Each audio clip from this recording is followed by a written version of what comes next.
Muscle build ಮಾಡಲಿಕ್ಕೆ ಎಷ್ಟು sets ಮಾಡಬೇಕು ಅಂತ ಹೇಳಿ ಇವತ್ತಿನ ವಿಡಿಯೋ ಒಳಗೆ ಕವರ್ ಮಾಡೋಣ. ಮಸಲ್ ಬಿಲ್ಡಿಂಗಿಗೆ ಟ್ರೈನಿಂಗ್ ವಾಲ್ಯೂಮ್ ಅಥವಾ ಸೆಟ್ ವಾಲ್ಯೂಮ್ ಬಹಳ ಇಂಪಾರ್ಟೆಂಟ್ ಆಗಿರ್ತೈತಿ. ಮಸಲ್ ಬಿಲ್ಡಿಂಗ್ ಮತ್ತೆ ಟ್ರೈನಿಂಗ್ ವಾಲ್ಯೂಮ್ ಮಧ್ಯೆ ಡೋಸ್ ರೆಸ್ಪಾನ್ಸ್ ರಿಲೇಶನ್ಶಿಪ್ ಇರುತ್ತೆ. ಅಂತಂತಂದ್ರೆ ನೀವು ಎಷ್ಟು ಜಾಸ್ತಿ ವಾಲ್ಯೂಮ್ ಮಾಡ್ತೀರಿ ಅಥವಾ ಎಷ್ಟು ಜಾಸ್ತಿ ಸೆಟ್ಸ್ ಮಾಡ್ತೀರಿ ಅಷ್ಟು ಮಸಲ್ ಬಿಲ್ಡ್ ಆಗ್ತೈತಿ. ಕಮ್ಮಿ ಸೆಟ್ಸ್ ಮಾಡ್ದಂಗ ನಿಮ್ಮ ಮಸಲ್ ಬಿಲ್ಡಿಂಗು ಕಮ್ಮಿ ಆಗ್ತಾ ಹೋಗ್ತೈತಿ. ಇದನ್ನ ಅರ್ಥ ಮಾಡ್ಕೊಳ್ಳೋಂತ ಮುಂಚೆ ನಾನು ಪ್ರೀವಿಯಸ್ 2 ವಿಡಿಯೋ ಒಳಗ ಕವರ್ ಮಾಡಿದ್ದೇನಪ್ಪಾ ಅಂತಂದ್ರೆ ಮಸಲ್ ಬಿಲ್ಡಿಂಗ್ ಹೆಂಗ್ ಆಗ್ತೈತಿ ಅಂತ ಹೇಳಿ ಕವರ್ ಮಾಡಿದ್ದೆ. ಆಮೇಲೆ ಮಸಲ್ ಬಿಲ್ಡಿಂಗ್ ಗೆ ನಾವು ಎಷ್ಟು ರೆಪಿಟೇಷನ್ಸ್ ಮಾಡ್ಬೇಕಂತ ಕವರ್ ಮಾಡಿದ್ದೆ. ಸೊ ನಮ್ಗೆ ಗೊತ್ತಿರೋ ವಿಷಯ ಏನಪ್ಪಾ ಅಂತಂತಂದ್ರೆ ಈಗ ಮಸಲ್ ಬಿಲ್ಡಿಂಗ್ ಆಗ್ಬೇಕು ಅಂತಂತಂದ್ರೆ ನಾವು ಏನ್ ಎಕ್ಸರ್ಸೈಸ್ ಮಾಡ್ತೀವಲ್ಲ ಅದರಿಂದ ನಮ್ಮ ಮಸಲ್ ಬಿಲ್ಡಿಂಗ್ ಗೆ stimulus ಕೊಡಬೇಕದು.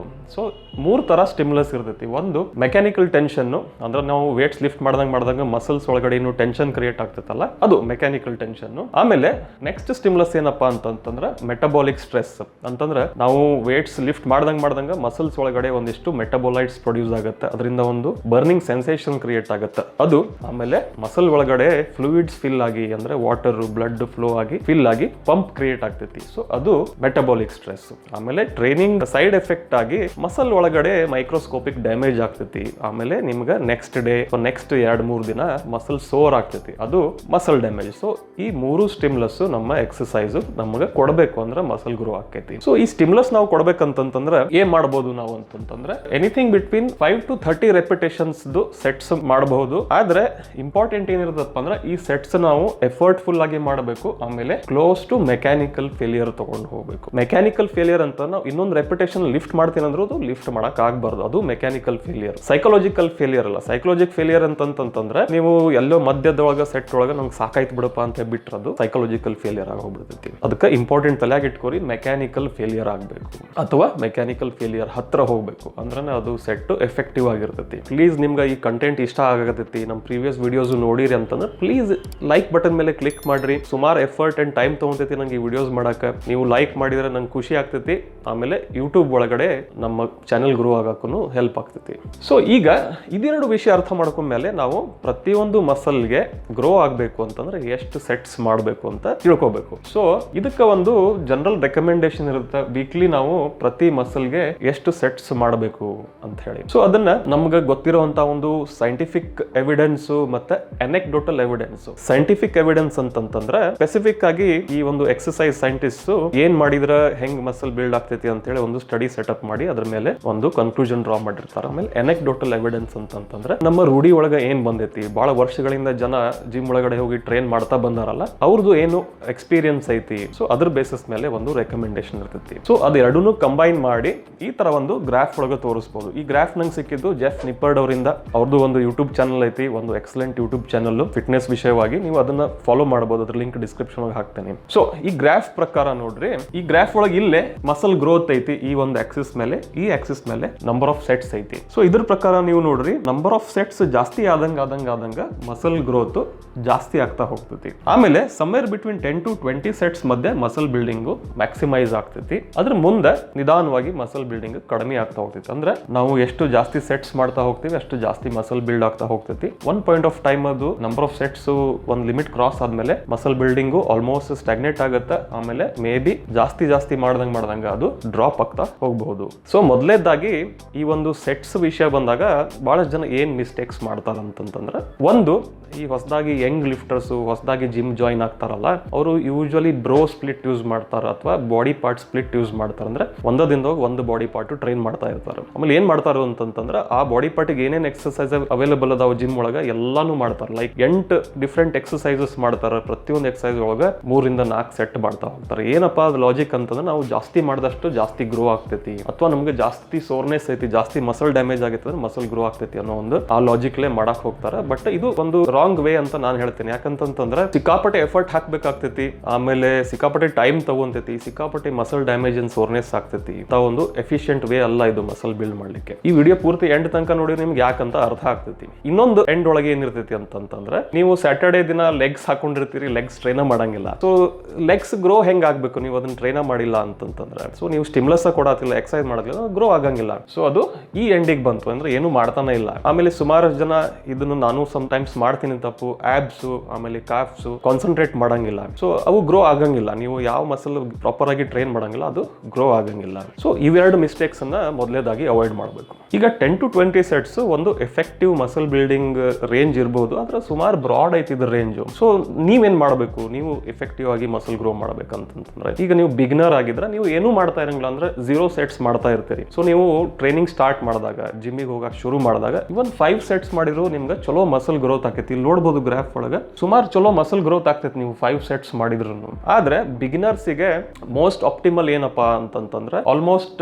10 to 12 sets per muscle group per week ಮಾಡಿದ್ರೆ ಇದು ಆಪ್ಟಿಮಲ್ ಟ್ರೈನಿಂಗ್ ವಾಲ್ಯೂಮ್ ಆಗಿರ್ತೈತಿ. ಈ 10 to 12 ಸೆಟ್ಸ್ ಅಂದ್ರೆ ನೀವು ಪ್ರತಿ ಮಸಲ್ಗಿನೂ 10 to 12 ಬೇರೆ ಬೇರೆ ಸೆಟ್ಸ್ ಮಾಡ್ಬೇಕಂತಿರಂಗಿಲ್ಲ. ಸಮ್ಟೈಮ್ಸ್ ನೀವು ಕಂಪೌಂಡ್ ಲಿಫ್ಟ್ಸ್ ಮಾಡ್ತಾ ಇರ್ಬೋದು, ಕಂಪೌಂಡ್ ಎಕ್ಸರ್ಸೈಸಸ್. ಫಾರ್ ಎಕ್ಸಾಂಪಲ್ ಚಿನ್ಅಪ್ಸ್ ಮಾಡ್ಬೇಕಾದ್ರೆ ಏನಾಗ್ತೈತಿ, ನಿಮ್ಮ ಬ್ಯಾಕಿಗೆ ಒಂದು ಚಲೋ ಸ್ಟಿಮ್ಯುಲಸ್ ಇರ್ತೈತಿ. ಅಪರ್ ಬ್ಯಾಕ್ ಇರ್ಬೋದು, ಲ್ಯಾಟ್ಸ್ ಇರ್ಬೋದು, ಆಮೇಲೆ ನಿಮ್ಮ ಬೈಸೆಪ್ಸ್ ಗೆ ಚಲೋ ಸ್ಟಿಮ್ಯುಲಸ್ ಇರ್ತೈತಿ, ಆಮೇಲೆ ನಿಮ್ಮ ಫೋರ್ ಆರ್ಮ್ಸ್ ಗೆ ಚಲೋ ಸ್ಟಿಮ್ಯುಲಸ್ ಇರ್ತೈತಿ. ಸೊ ಈ ಒಂದೇ ಎಕ್ಸರ್ಸೈಸ್ ಮಾಡೋದ್ರಿಂದ ನೀವು ಸುಮಾರಷ್ಟು ಮಸಲ್ ಗ್ರೂಪ್ಸ್ ಗೆ ಒಮ್ಮೆ ನೀವು ಟ್ರೈನ್ ಮಾಡ್ದಂಗ ಆಯ್ತು. ಅದ್ರ ಜೊತೆಗೆ ನೀವು ಬೈಸೆಪ್ಸ್ ಗೆ ಡೈರೆಕ್ಟ್ ವರ್ಕ್ ಮಾಡಿದ್ರೆ ಆ ಒಂದು ಎಕ್ಸರ್ಸೈಸ್ ಕೌಂಟ್ ಆಗ್ತೈತಿ. ಸೊ ಕಂಪೌಂಡ್ ಎಕ್ಸರ್ಸೈಸ್ ಒಳಗೆ ನೀವು ಬೇರೆ ಯಾವ ಮಸಲ್ಸ್ ಗೆ ಎಫೆಕ್ಟ್ ಆಗುತ್ತೆ ಮೇನ್ ಮಸಲ್ ಗ್ರೂಪ್ ಬಿಟ್ಟು ಅದು ಪ್ಲಸ್ ನೀವು ಡೈರೆಕ್ಟ್ ಆಗಿ ಏನು ವರ್ಕ್ ಮಾಡ್ತೀರಿ ಎರಡನ್ನೂ ನೀವು ಆ ಒಂದು ಟ್ರೈನಿಂಗ್ ವಾಲ್ಯೂಮ್ ಅಂತ ಕನ್ಸಿಡರ್ ಮಾಡಬಹುದು ನೀವು ಬೈಸೆಪ್ಸ್ ಗೆ. ಈಗ ನಾವು ಬಿಗ್ನರ್ ಆದ್ರೆ ಏನಾಯ್ತು, ನಮ್ಮ ಜಾಸ್ತಿ ಮ್ಯಾಕ್ಸಿಮೈಸ್ ಮಾಡಬಹುದಪ್ಪ ಮಸಲ್ ಬಿಲ್ಡಿಂಗು ಅಂತ ಹೇಳಿ ನೀವು 20 ಸೆಟ್ಸ್ ಗೆ ಮಾಡೋದು ಒಳ್ಳೆ ಐಡಿಯಾ ಇಲ್ಲ. ಯಾಕಂತಂದ್ರೆ ಈ 10 ಸೆಟ್ಸ್ ಇಂದ 20 ಸೆಟ್ಸ್ ಗೆ ಬಹಳ ಡಿಫ್ರೆನ್ಸ್ ಇರಂಗಿಲ್ಲ. ನೀವು ನೋಡ್ರಿ ಇಲ್ಲಿ ಗ್ರಾಫ್ ಹೆಂಗ್ ಹೋಗ್ತೈತಿ ಅಂತಂದ್ರೆ ಇನಿಷಿಯಲಿ ಶಾರ್ಪ್ ರೈಸ್ ಆಗುತ್ತೆ. ಸೊ ನೀವು ಮ್ಯಾಕ್ಸಿಮಮ್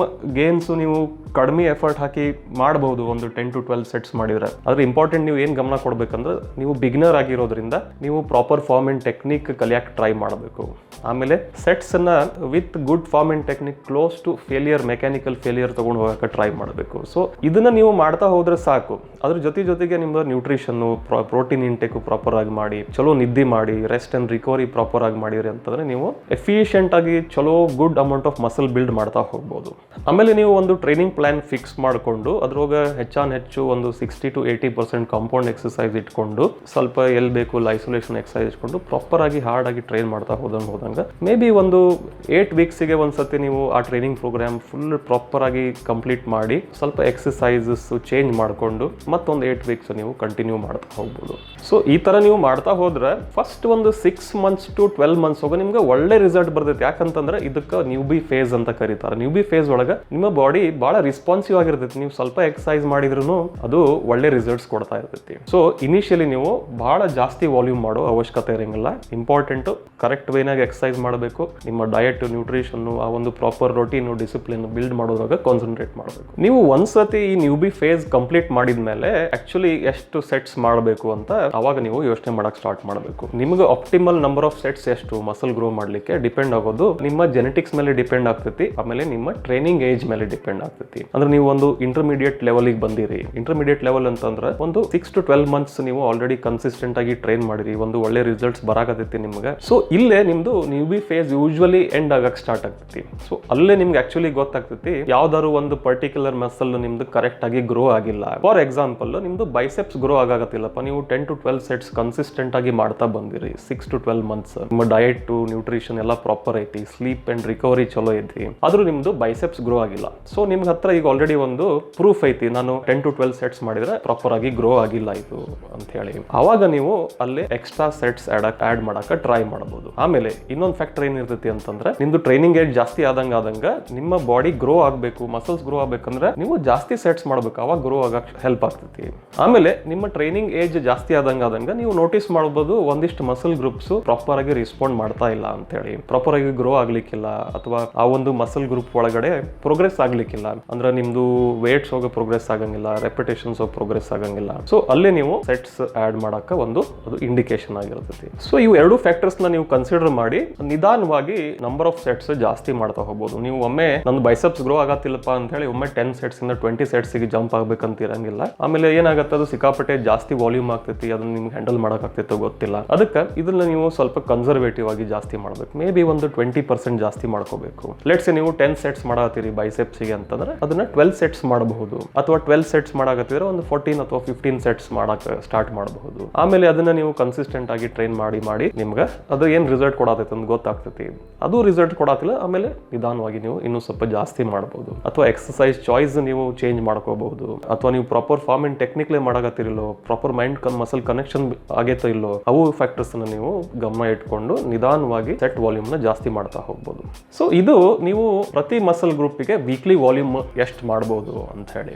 ಈಗ ನಂಬರ್ ಆಫ್ ಸೆಟ್ಸ್ ಜಾಸ್ತಿ ಆದಂಗ ನೆಕ್ಸ್ಟ್ ಇಂಪಾರ್ಟೆಂಟ್ ವಿಷಯ ಏನ್ ಬರ್ದಿತ್ತಪ್ಪ ಅಂತ, ನೀವು ಒಂದೇ ಟ್ರೈನಿಂಗ್ ಸೆಷನ್ ಒಳಗಡೆ, ಒಂದೇ ವರ್ಕೌಟ್ ಸೆಷನ್ ಒಳಗಡೆ ಎಷ್ಟು ಸೆಟ್ಸ್ ಮಾಡ್ಬೋದು. ಸೊ ನಮ್ಗೆ ಗೊತ್ತಿರೋಂಥ ಸೈಂಟಿಫಿಕ್ ಡೇಟಾ ಪ್ರಕಾರ ಪ್ರತಿ ಮಸಲ್ಗೆ ನಾವು ಗ್ರೋ ಆಗ್ಬೇಕಪ್ಪ ಅಂತಂದ್ರೆ ಒಂದು ವರ್ಕೌಟ್ ಸೆಷನ್ ಒಳಗೆ ಅಟ್ ಲೀಸ್ಟ್ 2 to 4 ಸೆಟ್ಸ್ ಮಾಡಬೇಕು. ಆಮೇಲೆ ಆಪ್ಟಿಮಲ್ ಆಗಿ ಅಂದ್ರೆ ಈ ಮಸಲ್ ಪ್ರಾಪರ್ ಆಗಿ ಗ್ರೋ ಆಗಬೇಕು, ಇದಕ್ಕೆ ಮ್ಯಾಕ್ಸಿಮಮ್ ಸ್ಟಿಮ್ಯುಲಸ್ ಸಿಗಬೇಕು ಅಂತಂದ್ರೆ somewhere between 8 to 10 sets per muscle group per workout session ಮಾಡಬಹುದು ಅಂತೇಳಿ ಅವೈಲೇಬಲ್ ಡೇಟಾ ಹೇಳ್ತೈತಿ. ಅದ್ರ ಅರ್ಥ ಏನಪ್ಪಾ ಅಂತಂದ್ರೆ, ನೀವು ಒಂದು ಮಸಲ್ಗೆ 2 ಸೆಟ್ ಅಥವಾ ಕಡಿಮೆ ಮಾಡಾಕತ್ತೀರ ಅಂತಂದ್ರೆ ಒಂದು ವರ್ಕೌಟ್ ಸೆಷನ್ ಒಳಗೆ ಅದಕ್ಕೆ ಗ್ರೋ ಆಗಾಕ ಇನಫ್ ಸ್ಟಿಮ್ಯುಲಸ್ ಪ್ರೊಡ್ಯೂಸ್ ಆಗ್ತಾ ಇಲ್ಲ ಅಂತ ಹೇಳಿ. ಅದೇ ನೀವು 8 ಸೆಟ್ಸ್ ಅಥವಾ 10 ಸೆಟ್ಸ್ ಗಿಂತ ಜಾಸ್ತಿ ಮಾಡಾಕತ್ತೀರಿ ಅಂತಂದ್ರೆ ಇದು ಸಿಕ್ಕಾಪಟ್ಟೆ ಜಾಸ್ತಿ ಸ್ಟಿಮ್ಯುಲಸ್ ಆಗ್ಬಹುದು. ಮೇ ಬಿ ನಿಮ್ಗೆ ಮಸಲ್ ಡ್ಯಾಮೇಜ್ ಜಾಸ್ತಿ ಆಗ್ಬಹುದು, ಅದಕ್ಕೆ ಸೋರ್ನೆಸ್ ಜಾಸ್ತಿ ಆಗ್ಬಹುದು. ಸೊ ಏನಾಕೈತಿ, ಮಸಲ್ ಡ್ಯಾಮೇಜ್ ಸೋರ್ನೆಸ್ ಜಾಸ್ತಿ ಇದ್ದಾಗ ಏನಾಕೈತಿ, ಎಲ್ಲಾ ನಾವು ಕೊಡ್ತಾ ಇರೋಂಥ ರಿಸೋರ್ಸಸ್, ನಮ್ಮ ಪ್ರೋಟೀನ್ ಇಂಟೇಕ್ ಇರ್ಬೋದು, ಆ ರಿಕವರಿ ಟೈಮ್ ಇರ್ಬೋದು, ಅದು ಆ ಮಸಲ್ ಅನ್ನ ರಿಪೇರ್ ಮಾಡೋದ್ರೊಳಗ ಪೆಂಡ್ ಆಗ್ಬಿಡ್ತೈತಿ. ಸೊ ಮಸಲ್ ಗ್ರೋತ್ಗೆ ರಿಸೋರ್ಸಸ್ ಉಳಿಯಂಗಿಲ್ಲ. ಸೊ ಅದಕ್ಕೆ ಮಸಲ್ ಡ್ಯಾಮೇಜ್ನು ಭಾಳ ಆಯ್ತು ಅಂತಂತಂದ್ರೆ ಅದು ಅಂತ ಒಂದು ಒಳ್ಳೆ ಇಂಡಿಕೇಟರ್ ಅಲ್ಲ ನಮಗೆ ಮಸಲ್ ಗ್ರೋತ್ ಆಗಲಿಕ್ಕೆ. ಮಸಲ್ ಡ್ಯಾಮೇಜ್ ಜಾಸ್ತಿ ಆದರೆ ಮಸಲ್ ಜಾಸ್ತಿ ಗ್ರೋ ಆಗ್ತೈತೆ ಅಂತ ಇರಂಗಿಲ್ಲ. ಆಮೇಲೆ ಒಂದೇ ಮಸಲ್ಗೆ ನೀವು ಜಾಸ್ತಿ ಸೆಟ್ಸ್ ಮಾಡ್ತಾ ಹೋದಂಗೆ ಏನಾಗ್ತೈತಿ, ಸ್ಟ್ರೆಸ್ ಜಾಸ್ತಿ ಆಗುತ್ತೆ, ಫೆಟಿಗ್ ಜಾಸ್ತಿ ಆಗ್ತೈತಿ. ಆಮೇಲೆ ನಿಮ್ದು ಕ್ವಾಲಿಟಿ ಆಫ್ ಸೆಟ್ಸ್ ನಿಧಾನವಾಗಿ ಕಡಿಮೆ ಆಗ್ತಾ ಹೋಗ್ತೈತಿ. ಸೊ ನೀವು ಅಬ್ಸರ್ವ್ ಮಾಡಿರ್ಬೋದು, ಒಂದೇ ಎಕ್ಸರ್ಸೈಸ್ ಒಳಗೆ ನಿಮ್ಗೆ ಚಲೋ ಎನರ್ಜಿ ಇರ್ತೈತಿ, ನೀವು ಹಾರ್ಡ್ ಆಗಿ ಹಿಟ್ ಮಾಡ್ಬೋದು, ನಿಮ್ಗೆ ಚಲೋ ಫೀಲ್ ಆಗುತ್ತೆ ಅದು ಮಸಲ್ ಒಳಗಡೆ. ಅದೇ ನೀವು ನಿಧಾನವಾಗಿ ವರ್ಕೌಟ್ ಪ್ರೋಗ್ರೆಸ್ ಮಾಡ್ದಂಗೆ ಲೇಟರ್ ಸೆಟ್ಸ್ ಹೋಗ ನಿಮ್ಗೆ ಒಂದು ಸೇಮ್ ಎನರ್ಜಿ ಇರಂಗಿಲ್ಲ, ಸೇಮ್ ಕೈಂಡ್ ಆಫ್ ಸ್ಟಿಮ್ಯುಲಸ್ ಇರಂಗಿಲ್ಲ. ಸೊ ಜಾಸ್ತಿ ಸೆಟ್ಸ್ ಮಾಡಿದ್ರೆ ಏನಾಗ್ತೈತಿ, ಅನ್ನೆಸೆಸರಿ ನಿಮ್ಗೆ ಜಾಸ್ತಿ ಸ್ಟ್ರೆಸ್ ಆಗುತ್ತೆ, ಜಾಸ್ತಿ ಫೆಟಿಗ್ ಆಗ್ತೈತಿ. ಆದ್ರೆ ಅದರಿಂದ ಒಂದು ಸ್ಪೆಷಲ್ ಮಸಲ್ ಬಿಲ್ಡಿಂಗ್ ಬೆನಿಫಿಟ್ ಇರಂಗಿಲ್ಲ. ನೀವು ಎಷ್ಟು ಎಫರ್ಟ್ ಆಗತ್ತೀರಿ ಅದ್ರ ತಕ್ಕಂಗೆ ಜಾಸ್ತಿ ಮಸಲ್ ಬಿಲ್ಡ್ ಆಗಂಗಿಲ್ಲ. ಸೊ ಇದು ಅಗೇನ್ ಇದು ಒಂದು ಜನರಲ್ ರೆಕಮೆಂಡೇಶನ್ ಅಷ್ಟೇ. ಈಗ ಈ ಸ್ಟಡೀಸ್ ಏನ್ ಮಾಡ್ತಾರಲ್ಲ ಇದ್ರಾಗ ನಮ್ಗೆ ಒಂದು ಆವರೇಜ್ ಟೆಂಡೆನ್ಸಿ ಏನೈತಿ ಅಂತ ಗೊತ್ತಾಗ್ತೈತಿ. ಆದ್ರೆ ಸ್ವಲ್ಪ ಜನರಿಗೆ ಇದು ಒಳ್ಳೆ ವರ್ಕ್ ಕೆಪಾಸಿಟಿ ಇರ್ಬೋದು, ಅವರು may be 12 to 15 sets mutton ಮಾಡಬಹುದು. ಅದು ನಿಮ್ಗೆ ಸ್ವಂತ ಎಕ್ಸ್ಪೀರಿಯನ್ಸ್ ಇಂದ ಗೊತ್ತಾಗ್ತೈತಿ. ನೀವು ಆಕ್ಚುಲಿ ಅದು ಪ್ರಾಪರ್ ಫೀಲ್ ಆಗತ್ತಿಲ್ಲ. ಒಂದೇ ಸೆಟ್ ಮತ್ತೆ last set may be 15 set ನಿಮ್ಗೆ ಹೆಂಗ್ ಫೀಲ್ ಆಗತ್ತೈತಿ. ಸೊ ಅದ್ರ ಮೇಲೆ ನೀವು ಒಂದು ಇಂಡಿವಿಜುವಲ್ ಒಂದು ಡಿಸಿಷನ್ ತಗೋಬೇಕು, ನೀವು ಎಷ್ಟು ಸೆಟ್ಸ್ ಮಾಡ್ಬೋದು ಒಂದು ಮಸಲ್ ಗ್ರೂಪಿಗೆ ಅಂತ ಹೇಳಿ. ಅಗೇನ್ ನೀವು ಒಂದು ಸೆಷನ್ ಒಳಗೆ ಎಷ್ಟು ಸೆಟ್ಸ್ ಮಾಡ್ತೀರ ಅನ್ನೋದು ನಿಮ್ಮ ಟ್ರೈನಿಂಗ್ ಏಜ್ ಮೇಲೆ ಡಿಪೆಂಡ್ ಆಗ್ತೈತಿ. ಈಗ ನಿಮ್ದು ಇಂಟರ್ಮೀಡಿಯೇಟ್ ಲಿಫ್ಟರ್ ಆಗಿದ್ರೆ ಲೆಟ್ಸ್ ಸೇ ಒಂದು 2-3 ವರ್ಷ ನೀವು ಪ್ರಾಪರ್ ಆಗಿ ಟ್ರೈನ್ ಮಾಡಿರಿ ಅಂತಂದ್ರೆ ನಿಮ್ದು ಇನ್ ಜನರಲ್ ಪ್ರತಿ ಒಂದು ಸೆಟ್ ಕ್ವಾಲಿಟಿ ಚಲೋ ಇರ್ತೈತಿ. ಇನ್ ಜನರಲ್ ಪ್ರತಿ ಒಂದು ರೆಪಿಟೇಷನ್ ನಿಮ್ದು ಆಲ್ಮೋಸ್ಟ್ ಸಿಮಿಲರ್ ವೇನಾಗ ನೀವು ಮಾಡಕ್ಕ ಒಂದು ಸ್ಕಿಲ್ ಡೆವಲಪ್ ಆಗಿರ್ತೈತಿ. ಸೊ ನೀವು ಜಾಸ್ತಿ ಸೆಟ್ಸ್ ಮಾಡಿದಷ್ಟು ಜಾಸ್ತಿ ಮಸಲ್ ಡ್ಯಾಮೇಜ್ ಕ್ರಿಯೇಟ್ ಆಗ್ತೈತಿ. ಸೊ ಅದಕ್ಕೆ ನಾನು ಜನರಲಿ ಏನ್ ರೆಕಮೆಂಡ್ ಮಾಡ್ತೀನಿ ಅಥವಾ ನಮ್ಮ ಕ್ಲೈಂಟ್ಸ್ ಗೆ ಏನು ಕೊಡ್ತೀನಿ ಅಂತಂದ್ರೆ, ಬಿಗಿನರ್ಸ್ ಇದ್ದಾಗ ನಾನು ಅಪ್ ಟು 12 ಸೆಟ್ಸ್ ಪ್ರೋಗ್ರಾಮ್ ಮಾಡ್ತೀನಿ ನಮ್ಮ ಕಸ್ಟಮರ್ಸ್ ಗೆ. ಅದೇ ಸ್ವಲ್ಪ ಟ್ರೈನಿಂಗ್ ಏಜ್ ಜಾಸ್ತಿ ಆದಂಗ ಲೆಟ್ಸ್ ಸೇ ಒಂದು 6 months 1 year ನಮ್ ಜೊತೆ ಟ್ರೈನ್ ಮಾಡಕತ್ತಾರ ಆಲ್ರೆಡಿ, ಅಂತವರಿಗೆ ನಾನು ಮ್ಯಾಕ್ಸಿಮಮ್ 8 to 10 ಸೆಟ್ಸ್ ಅಷ್ಟ ಕೊಡ್ತೀನಿ ಒಂದು ಮಸಲ್ ಗ್ರೂಪಿಗೆ ಒಂದು ವರ್ಕೌಟ್ ಸೆಷನ್ ಒಳಗೆ. ಈಗ ನಾನಾದ್ರೂ ಅದಕ್ಕಿಂತ ಜಾಸ್ತಿ ಮಾಡಕ್ ಹೋಗಂಗಿಲ್ಲ ಒಂದು ಮಸಲ್ ಗ್ರೂಪಿಗೆ. ಸೊ ಅಲ್ಲಿ ಏನಾಗ್ತೈತಿ ಅಂತಂದ್ರೆ, ನೀವು ಆ ಟ್ರೈನಿಂಗ್ ವಾಲ್ಯೂಮ್ ಜಾಸ್ತಿ ಆದಂಗ ನಂಬರ್ ಆಫ್ ಸೆಟ್ಸ್ ಜಾಸ್ತಿ ಮಾಡ್ದಂಗ ನೀವು ಆ ಟ್ರೈನಿಂಗ್ ಸೆಷನ್ ಅನ್ನ ನೀವು ಸ್ಪ್ಲಿಟ್ ಮಾಡ್ಕೋಬಹುದು. ಅಂದ್ರೆ ನೀವು ಚೆಸ್ಟ್ ಗೆ ಒಂದು ಲೆಟ್ಸ್ ಸೇ 16 ಸೆಟ್ಸ್ ಮಾಡಾಕತ್ತೀರಿ ಅಂತಂದ್ರೆ ನೀವು 2 ಸೆಷನ್ಸ್ ಹೋಗ ಮಾಡ್ಬೋದು. ಒಂದು ಸೆಷನ್ ಹೋಗ 8 ಸೆಟ್ಸ್, ಇನ್ನೊಂದು ಸೆಷನ್ ಹೋಗ 8 ಸೆಟ್ಸ್. ಲೆಟ್ಸ್ ಸೇ ನೀವು ಮಂಡೇ ಚೆಸ್ಟ್ ಮಾಡ್ತೀರಿ ಅಂತಂದ್ರೆ ಅಲ್ಲಿ ಒಂದು 8 ಸೆಟ್ಸ್ ಮಾಡಬಹುದು. ನೆಕ್ಸ್ಟ್ ನೀವು ವೆಡ್ನೆಸ್ಡೇ ಅಥವಾ ಥರ್ಸ್ಡೇ ಸೆಕೆಂಡ್ ಚೆಸ್ಟ್ ಡೇ ಮಾಡ್ಕೊಂಡು ಅಲ್ಲೇ ನೀವು ಇನ್ನು ಉಳಿಕಿದ್ದ 8 ಸೆಟ್ಸ್ ಮಾಡಬಹುದು. ಎಕ್ದಮ್ ಹೈ ವಾಲ್ಯೂಮ್ ಯೂಸ್ ಮಾಡಬಹುದು ನಾವು ಈ ಒಂದು ಫ್ರೀಕ್ವೆನ್ಸಿ ಜಾಸ್ತಿ ಮಾಡ್ಕೊಂಡು. ಲೆಟ್ಸ್ ಸೇ ನೀವು ವೀಕ್ಲಿ 3 days ಫ್ರೀಕ್ವೆನ್ಸಿ ಇಟ್ಕೋಬಹುದು, ಮಂಡೇ, ವೆಡ್ನೆಸ್ಡೇ ಮತ್ತು ಫ್ರೈಡೇ. ಸೊ ನೀವು ಲೆಟ್ಸ್ ಸೇ 18 ಸೆಟ್ಸ್ ಮಾಡಾಕತ್ತೀರಿ ಅಂತ ಮಂಡೇ 6 ಸೆಟ್ಸ್, ವೆಡ್ನೆಸ್ಡೇ 6 ಸೆಟ್ಸ್, ಆಮೇಲೆ ಫ್ರೈಡೇ 6 ಸೆಟ್ಸ್ ಮಾಡ್ತಾ ಹೋಗ್ಬೋದು. ಅಥವಾ ಮಂಡೇ 9 ಸೆಟ್ಸ್, ವೆಡ್ನೆಸ್ಡೇ 3 ಸೆಟ್ಸ್, ಆಮೇಲೆ ಫ್ರೈಡೇ 6 ಸೆಟ್ಸ್. ಈ ತರನು ನೀವು ಟ್ರೈನಿಂಗ್ ವಾಲ್ಯೂಮ್ ಅನ್ನ ಸ್ಪ್ಲಿಟ್ ಮಾಡ್ತಾ ಹೋಗ್ಬೋದು. ಈಗ ನೆಕ್ಸ್ಟ್ ವಿಷಯ ಏನಪ್ಪಾ ಅಂತಂದ್ರೆ, ಒಂದು ವರ್ಕೌಟ್ ಸೆಷನ್ ಒಳಗೆ ಎಲ್ಲಾ ಮಸಲ್ ಗ್ರೂಪ್ಸ್ ಸೇರಿ ನೀವು ಟೋಟಲ್ ಎಷ್ಟು ಸೆಟ್ಸ್ ಮಾಡಬಹುದು. ಸೊ ಇದು ಅಗೇನ್ ಡಿಪೆಂಡ್ ಆಗೋದು ನಿಮ್ಮ ಹತ್ರ ಟೈಮ್ ಅವೈಲಬಿಲಿಟಿ ಎಷ್ಟೈತಿ ಅಂತ ಹೇಳಿ. ನಿಮ್ಮ ಹತ್ರ ಟೈಮ್ ಐತಿ ಅಂತಂದ್ರೆ ನೀವು ಲಾಂಗರ್ ಸೆಷನ್ಸ್ ಮಾಡಬಹುದು, ಜಾಸ್ತಿ ಸೆಟ್ಸ್ ಮಾಡಬಹುದು ಎಲ್ಲಾ ಮಸಲ್ ಗ್ರೂಪ್ಸ್ ಸೇರ್ಕೊಂಡು. ಆಮೇಲೆ ಇನ್ನೊಂದೇನಿರುತ್ತೆ, ವರ್ಕ್ ಕೆಪಾಸಿಟಿ ಮೇಲೆ ಡಿಪೆಂಡ್ ಆಗ್ತೈತಿ. ಬಹಳಷ್ಟು ಜನರಿಗೆ ಅರೌಂಡ್ 90 minutes to 1 hour ಇಷ್ಟು ಟೈಮ್ ನೀವು ಟ್ರೈನ್ ಮಾಡಕ್ ಶುರು ಮಾಡಿದ್ರೆ ಅದ್ರ ನಂತರ ಏನಾಗ್ತೈತಿ, ನಿಮ್ದು ಸೆಟ್ ಕ್ವಾಲಿಟಿ ಡಿಕ್ಲೈನ್ ಆಗಕ್ ಶುರು ಆಕೈತಿ, ಸ್ಟ್ರೆಸ್ ಜಾಸ್ತಿ ಆಗಕ್ ಶುರು ಆಕೈತಿ. ಸೊ ಅದು ಅನ್ನೆಸೆಸರಿ ಸ್ಟ್ರೆಸ್ ಅಂಡ್ ಫೆಟಿಗ್ ಬಿಲ್ಡ್ ಆಗ್ತಾ ಹೋಗ್ತೈತಿ. ಸೊ ನೀವು ಎಲ್ಲಾ ಮಸಲ್ ಗ್ರೂಪ್ ಸೇರಿ ಟೋಟಲ್ ಎಷ್ಟು ಸೆಟ್ಸ್ ಮಾಡಬಹುದು, ಇದು ಪರ್ ಸೆಷನ್ ಸೆಷನ್ ಇರ್ಬೋದು ಅಥವಾ ಟೋಟಲ್ ವೀಕ್ಲಿ ಸೆಟ್ಸ್ ಇರ್ಬೋದು, ಎಲ್ಲ ಮಸಲ್ ಗ್ರೂಪ್ ಸೇರಿ ಅದು ಡಿಪೆಂಡ್ ಆಗೋದು ಈ ಫ್ಯಾಕ್ಟರ್ಸ್ ಮೇಲೆ ಡಿಪೆಂಡ್ ಆಗ್ತೈತಿ. ಏನಪ್ಪಾ ಅಂತಂದ್ರೆ ನಮ್ಮ ವರ್ಕ್ ಕೆಪಾಸಿಟಿ ಮತ್ತೆ ರಿಕವರೇಬಿಲಿಟಿ. ಈಗ ಎಕ್ಸಸೈಸ್ ಹೆಂಗ್ ವರ್ಕ್ ಆಗ್ತೈತಪ್ಪ ಅಂತಂದ್ರೆ, ನಾವು ಎಕ್ಸಸೈಸ್ ಏನ್ ಮಾಡ್ತೀವಲ್ಲ ಇದು ನಮ್ಮ ಬಾಡಿಗೆ ಸ್ಟ್ರೆಸ್ ಆಗ್ತೈತಿ. ಈ ಸ್ಟ್ರೆಸ್ ಇಂದ ನಮ್ಗೆ ಈ ಸ್ಟಿಮ್ಯುಲಸ್ ಸಿಗುತ್ತೆ, ಮೆಕ್ಯಾನಿಕಲ್ ಟೆನ್ಷನ್, ಮೆಟಬಾಲಿಕ್ ಸ್ಟ್ರೆಸ್ ಮತ್ತೆ ಮಸಲ್ ಡ್ಯಾಮೇಜ್. ಸೊ ಒಂದ್ಸತಿ ನಾವು ಒಂದು ಸೆಷನ್ ಒಳಗೆ ವರ್ಕೌಟ್ ಮಾಡಿದ್ಮೇಲೆ ನಮ್ಮ ಬಾಡಿ ಒಂದು ರಿಕವರಿ ಮೋಡ್ ಹೋಗ್ತೈತಿ, ಅಥವಾ ಒಂದು ಮಸಲ್ ಬಿಲ್ಡ್ ಆಗ್ಲಿಕ್ಕೆ ಒಂದು ಸ್ಟಿಮ್ಯುಲಸ್ ಕ್ರಿಯೇಟ್ ಆಗ್ತೈತಿ. ಆ ಸ್ಟಿಮ್ಯುಲಸ್ ಕ್ರಿಯೇಟ್ ಆದ್ಮೇಲೆ ನಮ್ಮ ಬಾಡಿ ಏನ್ ಮಾಡ್ತೈತಪ್ಪ ಅಂತಂದ್ರೆ ಈ ವರ್ಕೌಟ್ ಇಂದ ರಿಕವರ್ ಮಾಡಕ್ ಟ್ರೈ ಮಾಡ್ತೈತಿ. ಆಮೇಲೆ ಆ ಒಂದು ಸ್ಟಿಮ್ಯುಲಸ್ ಇಂದ ಒಂದು ಮಸಲ್ ಬಿಲ್ಡಿಂಗ್ ಸಿಗ್ನಲ್ ಪ್ರೊಡ್ಯೂಸ್ ಆಗಿರ್ತೈತಲ್ಲ, ಮಸಲ್ ಬಿಲ್ಡ್ ಆಗ್ತಾ ಇರ್ತೈತಿ. ಆಮೇಲೆ ಅದ್ರ ಜೊತೆಗೆ ನಮ್ಗೆ ಒಂದ್ ಸ್ವಲ್ಪ ಮಸಲ್ ಡ್ಯಾಮೇಜ್, ಸೋರ್ನೆಸ್ ಇರಬಹುದು. ಸೊ ಈ ರಿಕವರ್ ಆದ್ಮೇಲೆ ಏನಾಗ್ತೈತಪ್ಪ ಅಂತಂದ್ರೆ ನಮ್ಮ ಮಸಲ್ ಸ್ವಲ್ಪ ಸ್ಟ್ರಾಂಗ್ ಆಗಿ ದೊಡ್ಡದಾಗಿ ಬೆಳಿತೈತಿ. ಸೊ ನೆಕ್ಸ್ಟ್ ನಾವು ಸೇಮ್ ಮಸಲ್ ಗ್ರೂಪ್ ನ ಟ್ರೈನ್ ಮಾಡೋಬೇಕಾದ್ರೆ ಏನಾಕೈತಿ, ನಮ್ಮ ಬಾಡಿ ಇಂಪ್ರೂವ್ ಆಗಿರ್ತೈತಿ. ಸೊ ನಾವು ಸ್ವಲ್ಪ ಜಾಸ್ತಿ ವೇಟ್ಸ್, ಜಾಸ್ತಿ ಸೆಟ್ಸ್ ಅಥವಾ ಜಾಸ್ತಿ ರೆಪಿಟೇಷನ್ಸ್ ಮಾಡಕ ಆಕೈತಿ ನಮ್ಗೆ. ಸೊ ಹಿಂಗ every time stress recovery adaptation ಆದಂಗ ನಮ್ಮ ಬಾಡಿ ಇಂಪ್ರೂವ್ ಆಗ್ತಾ ಹೋಗ್ತೈತಿ. ಸೊ ನಾವಿಲ್ಲೇ ಈ ಸ್ಟ್ರೆಸ್ ನ ಕಂಟ್ರೋಲ್ ಮಾಡ್ಬೋದು, ನಾವು ಎಷ್ಟು ಎಕ್ಸರ್ಸೈಸ್ ಮಾಡಾಕತ್ತೀವಿ ಅಂತ ಹೇಳಿ. ಆಮೇಲೆ ನಮ್ಮ ರಿಕವರಿನ ಸ್ವಲ್ಪ ಮಟ್ಟಿಗೆ ನಾವು ಕಂಟ್ರೋಲ್ ಮಾಡ್ಬೋದು. ಸೊ ಮೊದಲೇದಾಗಿ ಸ್ಟ್ರೆಸ್. ಸೊ ಇಲ್ಲೇ ನಮ್ಮ ವರ್ಕ್ ಕೆಪಾಸಿಟಿ ಬರ್ತೈತಿ. ವರ್ಕ್ ಕೆಪಾಸಿಟಿ ಅಂತಂದ್ರೆ ನೀವು ಒಂದು ಟೈಮಿಗೆ ಒಂದು ಸೆಷನ್ ಒಳಗೆ ಒಳ್ಳೆ ಕ್ವಾಲಿಟಿ ಒಳಗೆ ಎಷ್ಟು ಎಕ್ಸರ್ಸೈಸ್ ಮಾಡಬಹುದು, ಒಳ್ಳೆ ಕ್ವಾಲಿಟಿ ಸೆಟ್ಸ್ ಎಷ್ಟು ಮಾಡಬಹುದು, ಅದು ನಿಮ್ಮ ವರ್ಕ್ ಕೆಪಾಸಿಟಿ ಆಗಿರ್ತೈತಿ. ರಿಕವರೇಬಿಲಿಟಿ ಅಂತಂತಂದ್ರೆ ಈಗ ನೀವು ಏನು ಎಕ್ಸರ್ಸೈಸ್ ಮಾಡಿರಿ ಅದರಿಂದ ನೀವು ರಿಕವರ್ ಆಗಕ್ ಆಗ್ತೈತೋ ಇಲ್ಲೋ, ಇದಕ್ಕೆ ಒಂದು ನ್ಯಾಚುರಲ್ ಲಿಮಿಟ್ ಇರ್ತೈತಿ. ನಾವು ಎಷ್ಟು ವರ್ಕೌಟ್ ಇಂದ ರಿಕವರ್ ಮಾಡಕ್ ಆಕೈತಿ ಅಂತ ಹೇಳಿ. ಆಮೇಲೆ ಇದನ್ನ ಸ್ವಲ್ಪ ನಾವು ಇಂಪ್ರೂವ್ ಹೆಂಗ್ ಮಾಡ್ಕೋಬಹುದು ಅಂತಂದ್ರೆ, ನಮ್ಮ ನ್ಯೂಟ್ರಿಷನ್ ಪಕ್ಕ ಇಟ್ಕೊಂಡು, ಪ್ರೋಟೀನ್ ಇಂಟೇಕ್ ಪಕ್ಕ ಇಟ್ಕೊಂಡು ಮಾಡಬಹುದು. ಆಮೇಲೆ ನಮ್ಮ ಸ್ಲೀಪ್ ಅಂಡ್ ರಿಕವರಿ ಚಲೋ ಮಾಡ್ಕೊಂಡು ನಾವು ಮಾಡಬಹುದು. ಆದ್ರೆ ಸ್ಟಿಲ್ ಅದಕ್ಕೆ ಒಂದು ನ್ಯಾಚುರಲ್ ಲಿಮಿಟ್ ಇರ್ತೈತಿ, ಎಷ್ಟು ನಾವು ರಿಕವರ್ ಮಾಡಕ್ ಆಕೈತಿ ಅಂತ ಹೇಳಿ. ಸೊ ಒಂದ್ ಕಡೆ ವರ್ಕ್ ಕೆಪಾಸಿಟಿ, ಒಂದ್ ಕಡೆ ರಿಕವರಬಿಲಿಟಿ. ಸೊ ಎರಡೂ ಫ್ಯಾಕ್ಟರ್ಸ್ ನಮ್ಮ ಏಜ್, ನಮ್ಮ ಟ್ರೈನಿಂಗ್ ಸ್ಟೇಟಸ್ ಅಥವಾ ನಮ್ಮ ಫಿಟ್ನೆಸ್ ಲೆವೆಲ್ ಮೇಲೆ ಡಿಪೆಂಡ್ ಆಗ್ತೈತಿ. ಆಮೇಲೆ ನಮ್ಮ ಜೆನೆಟಿಕ್ಸ್ ಮೇಲೆ ಡಿಪೆಂಡ್ ಆಗ್ತೈತಿ. ಈಗ ಯಂಗ್ ಇದ್ದವರು, ಬಿಗಿನರ್ ಇದ್ದವರು, ಅವ್ರದ್ದು ಜನರಲಿ ವರ್ಕ್ ಕೆಪಾಸಿಟಿ ಚಲೋ ಇರ್ಬೋದು, ಅಂದ್ರೆ ಅವರು ಜಾಸ್ತಿ ವರ್ಕೌಟ್ ಮಾಡಬಹುದು. ಆದ್ರೆ ಅವರಿಗೆ ಅವಶ್ಯಕತೆ ಇರಂಗಿಲ್ಲ. ಬಿಗಿನರ್ ಇರೋದ್ರಿಂದ ಸ್ವಲ್ಪ ಮಾಡಿದ್ರು ಅವ್ರಿಗೆ ಒಂದು ಒಳ್ಳೆ ರಿಸಲ್ಟ್ಸ್ ಕೊಡ್ತಾ ಹೋಗ್ತೈತಿ. ಈಗ ಇಂಟರ್ಮೀಡಿಯೇಟ್ಸ್ ಇದ್ದವರು ಮಸಲ್ ಬಿಲ್ಡಿಂಗ್ ಕಂಟಿನ್ಯೂ ಆಗ್ಬೇಕಂತಂದ್ರೆ ಜಾಸ್ತಿ ಸೆಟ್ಸ್, ಜಾಸ್ತಿ ಎಫರ್ಟ್ ಹಾಕಿ ಮಾಡಕ್ ಸ್ಟಾರ್ಟ್ ಮಾಡ್ಬೇಕಾಕೈತಿ. ಇಲ್ಲಂದ್ರೆ ಅದು ಗ್ರೋ ಆಗೋದು ಸ್ಟಾಪ್ ಆಗ್ಬಿಡ್ತೈತಿ. ಸೊ ಅಲ್ಲಿ ಅವರು ತಮ್ಮ ವರ್ಕ್ ಕೆಪಾಸಿಟಿ ಎಷ್ಟೈತಿ ಅಷ್ಟು ನಾವು ವರ್ಕ್ ಮಾಡಿದ್ರೆ, ಅಷ್ಟು ನಾವು ಸೆಟ್ಸ್ ನಾವು ಮಾಡಿದ್ರೆ, ನೆಕ್ಸ್ಟ್ ಟೈಮ್ ಅದ ಮಸಲ್ ನಾವು ಹಿಟ್ ಮಾಡ್ಬೇಕಂತಂದ್ರೆ ರಿಕವರ್ ಆಗ್ತೇವೋ ಇಲ್ಲೋ. ಸೊ ಇವೆರಡು ಫ್ಯಾಕ್ಟರ್ಸ್ ಅನ್ನ ಬ್ಯಾಲೆನ್ಸ್ ಮಾಡ್ಕೊಂಡು, ಆಪ್ಟಿಮೈಸ್ ಮಾಡ್ಕೊಂಡು ಮಾಡ್ಬೇಕಾಕೈತಿ. ಫಾರ್ ಎಕ್ಸಾಂಪಲ್, ನೀವು ಮಂಡೇ ಚೆಸ್ಟ್ ಮಾಡಾಕತ್ತೀರಿ, ಲೆಟ್ಸ್ ಸೇ ನೀವು ಒಂದು 10 ಸೆಟ್ಸ್ ಮಾಡಿದ್ರಿ, ಹಾರ್ಡ್ ಆಗಿ ಟ್ರೈನ್ ಮಾಡಿದ್ರಿ, ಪ್ರಾಪರ್ ಆಗಿ ಒಳ್ಳೆ ಫಾರ್ಮ್ ಅಂಡ್ ಟೆಕ್ನಿಕ್ ಯೂಸ್ ಮಾಡಿದ್ರಿ, ಕ್ಲೋಸ್ ಟು ಫೇಲಿಯರ್ ತಗೊಂಡು ಹೋದ್ರಿ ಅಂತಂದ್ರೆ ಒಳ್ಳೆ ಸ್ಟಿಮ್ಯುಲಸ್ ಕೊಡ್ತೈತಿ ನಿಮ್ಗೆ. ಆದ್ರೆ ನೀವು ನೆಕ್ಸ್ಟ್ ಡೇನ ಹೋಗಿ ಮತ್ತೆ ಚೆಸ್ಟ್ ಮಾಡಕ್ ಆಗಂಗಿಲ್ಲ, ಯಾಕಂದ್ರೆ ನೀವು ರಿಕವರ್ ಆಗಿರಂಗಿಲ್ಲ. ಸೊ ನೀವು ಅಟ್ಲೀಸ್ಟ್ ಒಂದಿನ 2 ದಿನ ಗ್ಯಾಪ್ ಕೊಡಬೇಕು. ಆ ಒಂದು ಗ್ಯಾಪ್ ಕೊಟ್ಟು ನೀವು ಮತ್ತೆ ಚೆಸ್ಟ್ ನೀವು ಟ್ರೈನ್ ಮಾಡಿದ್ರೆ ಆ ಟೈಮ್ ಒಳಗ ಸೋರ್ನೆಸ್ ಏನು ಇರಬಾರ್ದು. ಆಮೇಲೆ ಆ ಒಂದು ವರ್ಕೌಟ್ ನಿಮ್ಗೆ ಪ್ರಾಪರ್ ಪರ್ಫಾರ್ಮೆನ್ಸ್ ಕೊಡಕ್ ಆಗ್ಬೇಕು, ಅಂದ್ರೆ ನಿಮ್ದು ರಿಕವರಿ ಪ್ರಾಪರ್ ಆಗೈತಿ ಅಂತ ಹೇಳಿ. ಸೊ ಹಿಂಗ ನಿಮ್ದು ಟ್ರೈನಿಂಗ್ ಏಜ್ ಜಾಸ್ತಿ ಆದಂಗ ನೀವು ಇಂಟರ್ಮೀಡಿಯೇಟ್ ಲೆವೆಲ್ ರೀಚ್ ಆದಂಗ ನೀವು ಈ ಒಂದು ವರ್ಕ್ ಕೆಪಾಸಿಟಿ ಮತ್ತು ರಿಕವರಿಬಿಲಿಟಿ ಎರಡನ್ನೂ ಆಪ್ಟಿಮೈಸ್ ಮಾಡಿಕೊಂಡು ನಿಮ್ಮ ನಂಬರ್ ಆಫ್ ಸೆಟ್ಸ್ ನೀವು ಟಾರ್ಗೆಟ್ ಮಾಡ್ತಾ ಹೋಗ್ಬೋದು. ಅಗೇನ್ ನಾ ಹೇಳ್ದಂಗ ಇಲ್ಲೇ ಸ್ವಲ್ಪ ಜೆನೆಟಿಕ್ಸ್ ಮ್ಯಾಟರ್ ಆಗುತ್ತೆ. ಒಬ್ಬೊಬ್ಬರದು ವರ್ಕ್ ಕೆಪಾಸಿಟಿನೂ ಚಲೋ ಇರಂಗಿಲ್ಲ, ರಿಕವರಿಬಿಲಿಟಿನೂ ಚಲೋ ಇರಂಗಿಲ್ಲ. ಅದ ಸೇಮ್ ಪರ್ಸನ್ ಏಜ್ ಆದಂಗ ಜಾಸ್ತಿ ಏಜ್ ಆದಂಗ ಅವ್ರದ್ದು ರಿಕವರಿಬಿಲಿಟಿ ಕಡಿಮೆ ಆಗ್ತಾ ಹೋಗ್ತೈತಿ, ವರ್ಕ್ ಕೆಪಾಸಿಟಿನೂ ಕಡಿಮೆ ಆಗ್ತಾ ಹೋಗ್ತೈತಿ. ಸೊ ನಿಮ್ಮ ಕರೆಂಟ್ ಸಿಚುವೇಶನ್, ನಿಮ್ಮ current age, current training status, current fitness level, ಆಮೇಲೆ ವಿತ್ ಎಕ್ಸ್ಪೀರಿಯನ್ಸ್ ನಿಮ್ಗೆ ಇದು ಗೊತ್ತಾಗಕ್ ಸ್ಟಾರ್ಟ್ ಆಕೈತಿ, ನೀವು ಎಷ್ಟು ಟ್ರೈನ್ ಮಾಡಿದ್ರೆ ರಿಕವರಿಬಿಲಿಟಿ ಚಲೋ ಐತೋ ಇಲ್ಲೋ ಅಂತ ಹೇಳಿ. ಸೊ ಇದನ್ನ ನೀವು ಒಂದು ತಲೆಯೊಳಗೆ ಇಟ್ಕೊಂಡು ನಿಮ್ಮ ಟ್ರೈನಿಂಗ್ ಪ್ಲಾನ್ ಅನ್ನ ನೀವು ಇಂಡಿವಿಜುವಲೈಸ್ ಮಾಡ್ಕೊಂತ ಹೋಗ್ಬೋದು. ಈಗ ಸಮ್ ಟೈಮ್ಸ್ ಒಂದಿಷ್ಟು ಮಸಲ್ ಗ್ರೂಪ್ಸ್ ಇರ್ತಾವ ನಿಮ್ಗೆ, ಅದು ಎಷ್ಟು ಟ್ರೈನ್ ಮಾಡಿದ್ರು ಪ್ರಾಪರ್ ಗ್ರೋ ಆಗ್ತಾ ಇರಂಗಿಲ್ಲ ಆ ಒಂದು ಸಿಚುವೇಶನ್. ಆಮೇಲೆ ನಿಮ್ಮ ಟ್ರೈನಿಂಗ್ ಏಜ್ ಜಾಸ್ತಿ ಆದಂಗ ಪ್ರತಿಯೊಂದು ಮಸಲ್ ಗ್ರೂಪಿಗೂ ನೀವು ಆಕ್ಚುಲಿ ಜಾಸ್ತಿ ಸೆಟ್ಸ್ ಮಾಡಬೇಕಾಗ್ತೈತಿ, ಪ್ರಾಪರ್ ಆಗಿ ಜಾಸ್ತಿ ಗ್ರೋ ಆಗ್ಬೇಕು ಅಂತಂದ್ರೆ. ಸೊ ಲೆಟ್ಸ್ ಸೇ ನೀವು 20 ಸೆಟ್ಸ್ ಮಾಡ್ಬೇಕಪ್ಪ.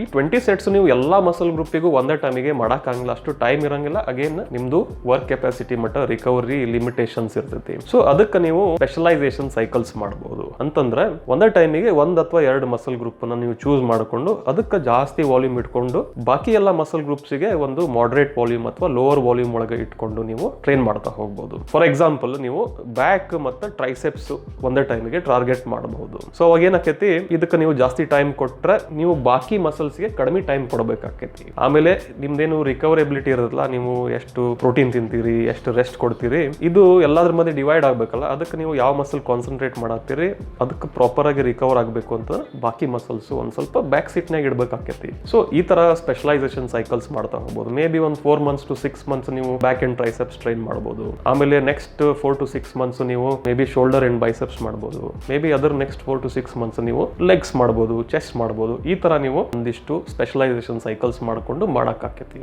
ಸೊ ಇಲ್ಲಿಗೆ ಈ ಒಂದು ವಿಡಿಯೋ ಎಂಡ್ ಆಯ್ತು. ನಮ್ಮ ಮಸಲ್ ಬಿಲ್ಡಿಂಗ್ ಸೀರೀಸ್ ಒಳಗೆ ಇದು 3ನೇ ವಿಡಿಯೋ. ಮುಂಚೆ 2 ವಿಡಿಯೋ ನೀವು ನೋಡಿಲ್ಲ ಅಂತಂದ್ರೆ ಅದೊಂದು ಪ್ಲೇ ಲಿಸ್ಟ್ ಐತಿ, ಪ್ಲೀಸ್ ಹೋಗಿ ಬೇಕಂತಂದ್ರೆ ನೀವು ಆ ಪ್ಲೇ ಲಿಸ್ಟ್ ಒಳಗೆ ಪ್ರೀವಿಯಸ್ ವಿಡಿಯೋಸ್ ನೋಡಬಹುದು. ನಿಮ್ಗೆ ಇನ್ಫಾರ್ಮೇಶನ್ ಇಷ್ಟ ಆಗೈತೆ ಅಂತಂದ್ರೆ ಪ್ಲೀಸ್ ಲೈಕ್ ಮಾಡ್ರಿ, ಈ ಚಾನಲ್ಗೆ ಸಬ್ಸ್ಕ್ರೈಬ್ ಮಾಡಿಲ್ಲ ಸಬ್ಸ್ಕ್ರೈಬ್ ಮಾಡ್ರಿ, ನಿಮ್ಮ ಫ್ರೆಂಡ್ಸ್ ಅಂಡ್ ಫ್ಯಾಮಿಲಿ ಜೊತೆಗೆ ಶೇರ್ ಮಾಡ್ರಿ. ಸುಮಾರು ಎಫರ್ಟ್ ಆಗ್ತೈತಿ ವಿಡಿಯೋಸ್ ಎಲ್ಲ ಮಾಡ್ಲಿಕ್ಕೆ. ನನಗೆ ನೀವು ಲೈಕ್ ಮಾಡಿದ್ರೆ, ಸಬ್ಸ್ಕ್ರೈಬ್ ಮಾಡಿದ್ರೆ ನಂಗೆ ಇಷ್ಟ ಆಗ್ತೈತಿ. ಆಮೇಲೆ ಯೂಟ್ಯೂಬ್ ಒಳಗೆ ನಾವು ಗ್ರೋ ಆಗ್ಲಿಕ್ಕೂ ಹೆಲ್ಪ್ ಆಗ್ತೈತಿ. ಸೊ ಈಗ ನಾವು ಮಸಲ್ ಬಿಲ್ಡ್ ಆಗ್ಬೇಕಂತಂದ್ರೆ ನಮ್ಮ ಮಸಲ್ಗೆ ಏನ್ ಸ್ಟಿಮ್ಯುಲಸ್ ಕೊಡಬೇಕು, ಯಾವ ತರ ರೆಪಿಟೇಷನ್ಸ್ ಯೂಸ್ ಮಾಡಬೇಕು, ಆಮೇಲೆ ಎಷ್ಟು ಸೆಟ್ಸ್ ಮಾಡ್ಬೇಕಂತ ತಿಳ್ಕೊಂಡ್ವಿ. ಆದ್ರೆ ನಾವು ಕಂಟಿನ್ಯೂಸ್ ಆಗಿ ಮಸಲ್ ಬಿಲ್ಡ್ ಮಾಡ್ತಾ ಹೋಗ್ಬೇಕಂತಂದ್ರೆ ಇನ್ನೊಂದು ಇಂಪಾರ್ಟೆಂಟ್ ಫ್ಯಾಕ್ಟರ್ ಇರುತ್ತೆ.